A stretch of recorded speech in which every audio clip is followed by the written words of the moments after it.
Today, I analysed Alastor's backstory. This was super fun, and I recommend you watch to the end to get the full experience. Hope you guys enjoy. Howdy, here we are, just as Mimzy's about to speak about a devilish tale for a devilish little fellow we know as Alastor. So quick context before we begin. Angels ask Mimzy what Alastor's deal is, and if they're friends, which Mimzy responds to quite kindly, basically saying that they are friends. It's your word, not mine, but yeah, you get the gist. What is about to be said is a slight point of controversy, mainly because Mimzy is seen as an unreliable narrator. For the same reason as Charlie explained in the opening scene in episode 1, it's a story that's been passed around for ages, and can, and probably has been, interpreted in many different ways, by many different people. So there is a chance that what Mimzy's about to say here is untrue, or inaccurate, but we're going to evaluate and analyze it as if it was so canon and true. Let's go. Well, you probably heard the stories.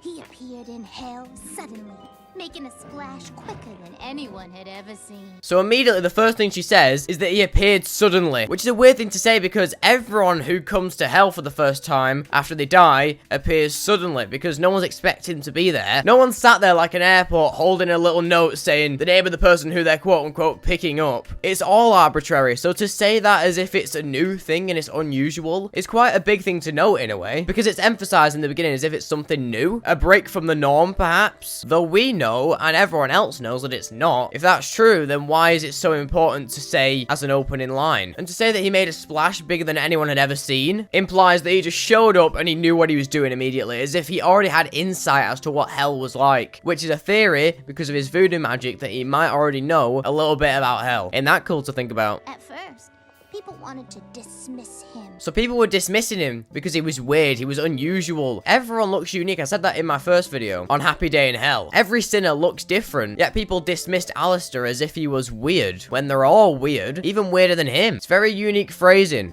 But soon overlords started going missing.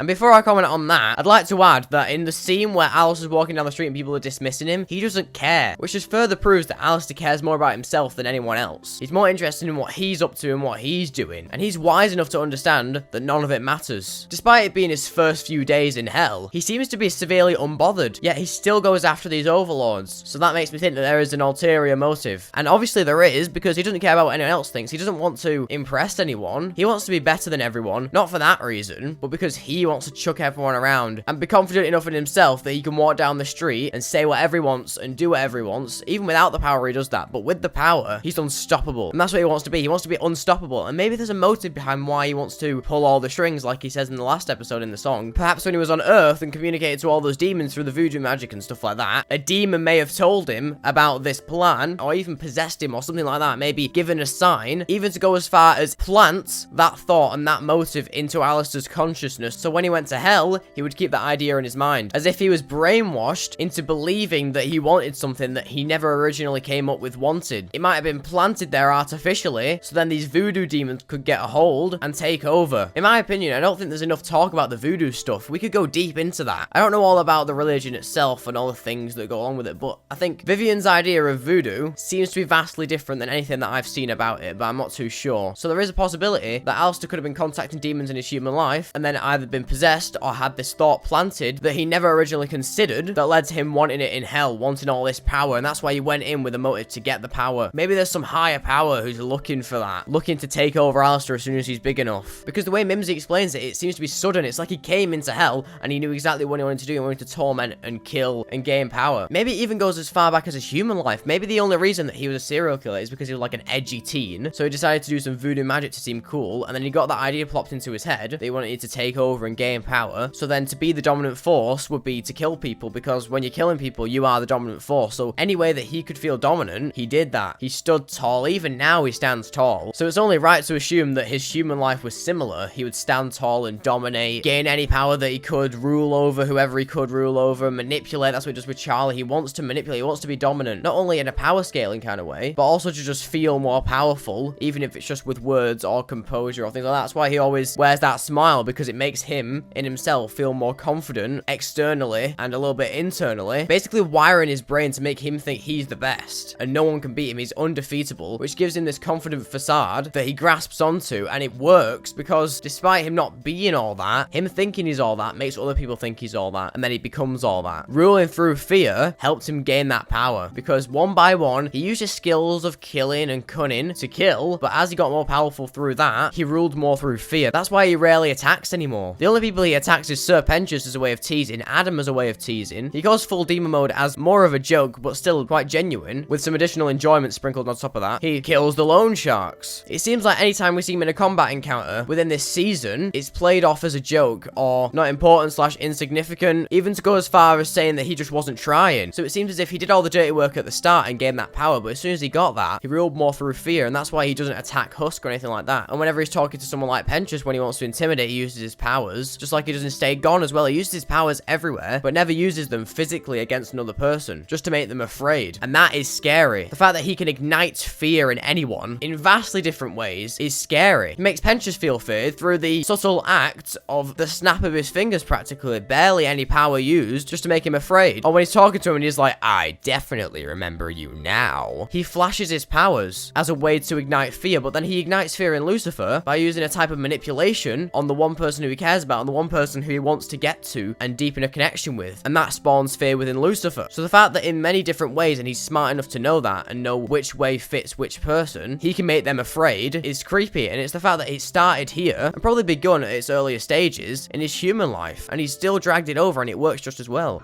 And not small ones neither. We're talking heavy hitters.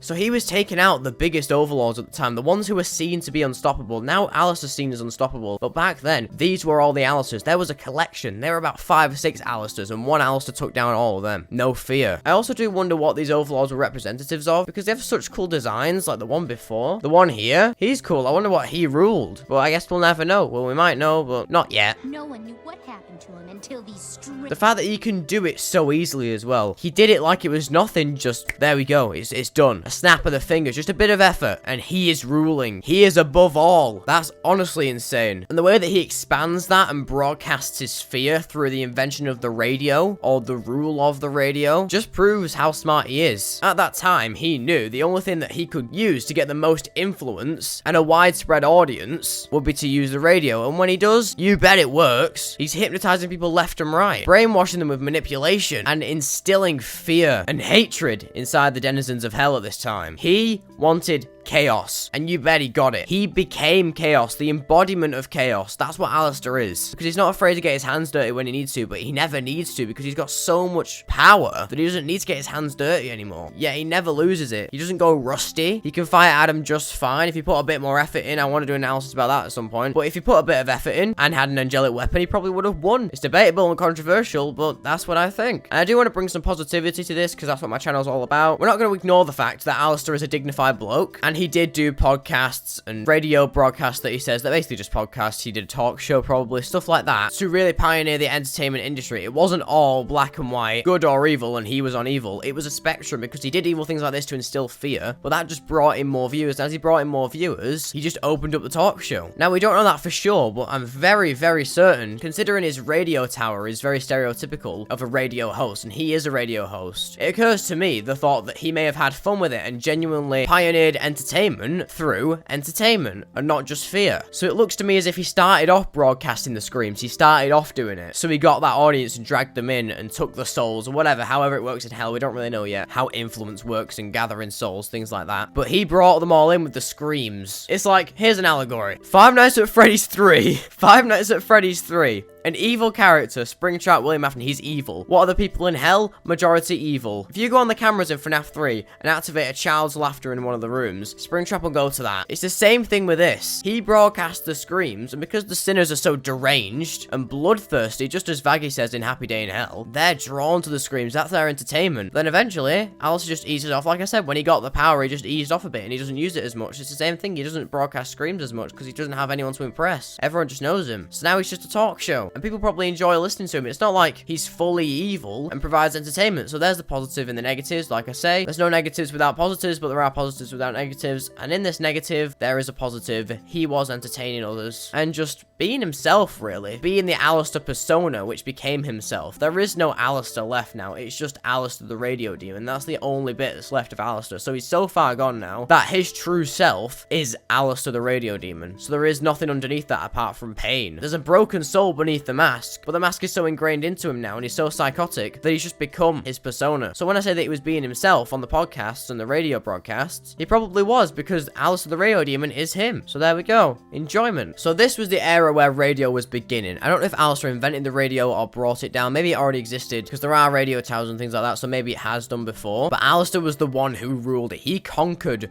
the radio niche. Alastor really is an absolute legend in Hell's lore, in Hell's history. In their history books, they'll be writing about Alastor's takeover because it's so unbelievably important, because it brought a new form of entertainment, a new style. No longer did you have to go to a theater or a club to find a musician or an act going on, a play. You could just get all those jokes, all that music, even that acting, all through the audio of a radio, which then evolved into the video, which now makes acting a wireless thing that you can pull up at any time. Though this is great, there was one thing missing when they created the radio. You need a star to go along with it. The radio is the galaxy. Alastor's the star. Because without him, the galaxy, which is the radio, is dark. But as soon as the star is born, Alastor, he brings light to the radio and opens it up to the public and draws people in. So without him as a radio host, there's no guarantee that radio would have been around for as long. And hell, we might have just forgotten about it. Or hell would have in the show, because there's nothing to do with it. So it would have been wasted potential. No one would have done anything with it, because no one can be bothered, quite frankly, in hell. But it was because of Alastor pioneering the niche and bringing the radio into the mainstream that led to the evolution to video that led to Vox. So without Alastor, there is no Vox. But in addition to that, without music and without acting, there is no radio, no Alastor. Because without entertainment, which the earliest forms of entertainment were plays and music, without that, there would be no Alastor. So he has to be grateful. Count his blessings. We should all be grateful for everything. There's so many things in your life that you wouldn't have if it wasn't for a certain thing happening. We would have still been sat there eating rocks. But some guy picked up a stick and went, hey, do you know how we can't reach the berries on this tree? If I get the stick and I can whack them off and we can eat the berries instead of just eating rocks and dirt. It's innovation like that and small things. If a monkey was being chased by a predator and it never chose to climb the tree, they wouldn't have evolved as far as they have done now, because none of them would have bothered to climb the tree, so they would have just been eaten by the predator. Therefore, there's no time for evolution, no time for learning, because there's no one to teach you. No one with that experience means we can't do anything. So without experimenting and seeing for yourself and experiencing that, there's no need. That's why teachers have to be experienced. You can't just get a random Joe off the street who's a little bit smart for no reason and tell him to teach, because without the experience, you can't do it. Experience is key for everything. Anyway, that's my rant. Every time an overlord went missing, there'd be a new voice screaming in the broadcast. So there's the gimmick there, isn't it? He would broadcast the screams as he killed, and that's seriously unique, not as an Alastor perspective, but in admiration to the writers. Not only do I love Alastor and say, oh, he's cool and he has smarts and whatever, but the writers for thinking about that, and Mimzy for thinking about that, and saying that the way he rose to power is by using the radio, the thing that he is good at, the thing that he stars in, and uses that in tandem with his murderous escapades. That led to him gaining power. That's a great concept. Honestly, bravo to the writers for that. That's when Alastor revealed himself Go on, as Mel. the radio demon. Yes. So he is the radio demon, and he makes it very explicitly clear. And with this eldritch painting of it, the animation that makes it look like an old caveman style painting or something that an 1800s artist would draw, a cryptid that they saw in the wild. This looks like folklore, an eldritch being never before seen until now. This frames Alastor as a truly terrifying being with no limits to his power or actions. And though he does have a bit of a moral code and it's arguable, the moral code that he supposedly has is mostly limited to cutting women some slack because he respects them. But if it goes too far, he will gladly kill someone like Carmilla. Just because his moral code says that he sees men more of a competition and women as more comforting and motherly, doesn't mean that he's going to stop it there. He really has no limits and never will. How amazing is that to say? Someone who would go to extreme lengths, no fear, no barrier blocking the way, no out of bounds invisible wall. He goes above and beyond, to infinity and beyond, you know? Never ending. That is fear. He has nothing to lose. You always fear a man man who has nothing to lose. I think that's obvious why. With nothing to lose, there is no limit. No possible boundary, keeping them confined in a space. Instead of that tiny space that I'm talking about, they've got a different kind of space. They've got outer space. That's how vast their mind is and their possibilities. Endless. As vast as the universe, space itself. Absolutely nothing stopping him, and there never will be. And that's why I love the way that his character's written, because he's overpowered, but he's overpowered in a way that doesn't make him hateable and impossible to beat, because though he is perceived as impossible to beat, at the end of the day, bested. Not just by Adam, but in general, by Charlie in certain ways, because she can keep that smile and keep it genuine. Alastor can't do that. He resorts to mockery. He has flaws. He's not just out of this world overpowered. He's overpowered in a balanced way, and that is seriously an incredible thing that is super hard to master and grasp the concept of. So the people who managed to do that, the writers and stuff like that, have seriously succeeded. They have created a character so unbelievably epic, yet loved and all the above, while still keeping him down to earth and relatable in certain ways, such as the mask that he wears. That is relatable to us. Not in that exact way, but the concept that we can grasp Alastor and relate to him in any way, shape, or form doesn't feel like it should be said or should be a fact. Yet it is. And anyone that would mess with him. And the fact that he's got all these minion demons showing that he is the preponderant force, he's above, and all the voodoo stuff going on. I think this is really a connection here with the voodoo stuff. But the fact that he's got these broad legs and these long eldritch arms and the short torso, but the long neck and the long face with the smile that stretches round. And although it's an artistic choice to have it go above the hair, it's also symbolism of the fact that the smile is bigger than him. He is the smile is more. It's overwhelming for Alastor how big of a tool this smile is. He doesn't need the hair. He doesn't need the face, the eyes. All he needs is that smile, and it's enough to convince anyone of anything and persuade others to do what he pleases. Well, let's just say his broadcast never lacked new voices. And the laughing in the background showing that it was enjoyment, entertainment to him. And he says this. It's entertaining for him to see people fall from grace. That's why he went after the big dogs, all the overlords, because he wanted to see them fall and crumble as he watched them die. And he watched them perish, lose their entire empire, everything they built up for years. He just showed up and got rid of it in a heartbeat. He enjoys that. He enjoys the torture. Honestly, perfect. But then Mimzy says this. That's the story most people know.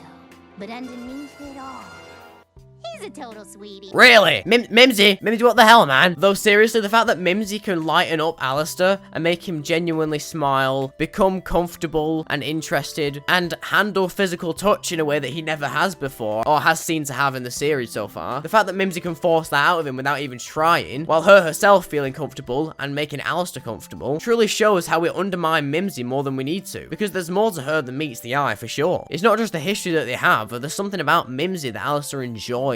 Perhaps it is the bitchiness and the giant inflated ego, but Vox has an inflated ego, so there's got to be something there, some substance. But yeah, that's some of the Mimzy Al talk. I wanted to talk about that a little bit so I could drag the video out for a bit longer, because I know you guys enjoy these analyses, and when I don't have the exact flow or as much experience with a part of an episode or a piece of media, I know it can get a bit rocky, so I always want to make it as long as possible and provide as much content that I can think of off the top of my head, because sometimes it can be a little bit underwhelming that I've hyped up this backstory analysis and I haven't given it all, because there isn't that much content to talk about, because the thoughts that I have are so big that there's not many littler things, such as in Hell is Forever, where there's a lot of reprises that happen later and symbolisms that's hidden deep. In things such as this, there's not that much symbolism. But yeah, I tried my best and I succeeded for sure, and I think this is a good point to end the video on. Hope you guys enjoy. Click the video on screen that best suits you. The one on the right was picked by YouTube just for you, and the one on the left, guess what, it's my most recent video. You should watch one of them. This was super fun, and I hope to do some more analyses. They're an absolute blast to record. But yeah, stay positive. I'll see you guys later.